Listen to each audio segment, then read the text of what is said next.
Mechanic Dan here, and today we're going to go through how to change the vacuum motor on the main mop. It's not a big issue, but if you ever hear one rumbling or just acting funny, they're easy to change.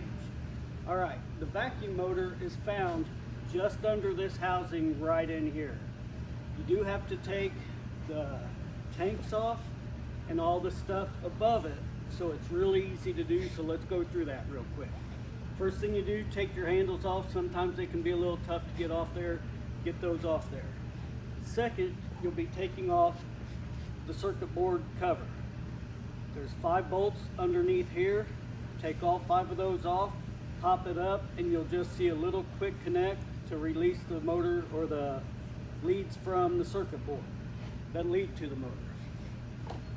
Next, you'll be taking off this housing right here that's just below it. This is held on by 4 bolts going through the side. And remember, don't lose these plates that slide right down in the sides that these bolts go to. It's easy to lose those if you don't realize they slide out. Don't lose those. Next, you'll be take your tanks off. You'll be getting to this main housing right here that covers your vacuum motor. There's 7 bolts, 7 screws underneath that go into the plastic housing. All 7 of those off. Sometimes it can be a little tight to get the leads to pull up far enough. But once you get the leads pulled up, you'll see that your vacuum motor is sitting in foam and sits right into this lower housing that this screws onto. Take those 7 bolts out, you'll access your vacuum motor. Vacuum motor is easily replaceable, just pull out. The one thing you do want to pay attention to, the new vacuum motor comes with the small plugs that actually go into the socket. Sometimes those can be really tough to snap the old socket out and the new pins in.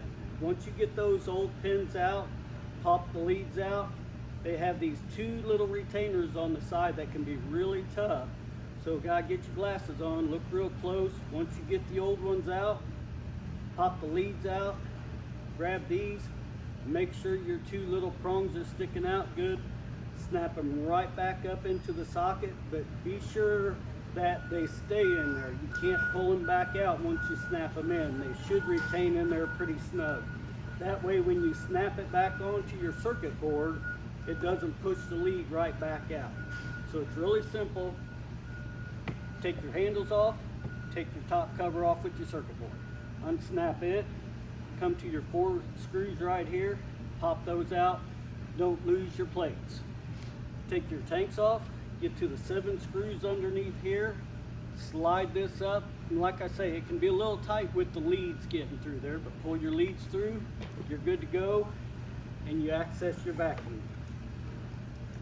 And once you get access to the vacuum, just pull it out, and don't be surprised, sometimes this foam sticks pretty tight. You'll have to pull on it pretty good and pull that off there.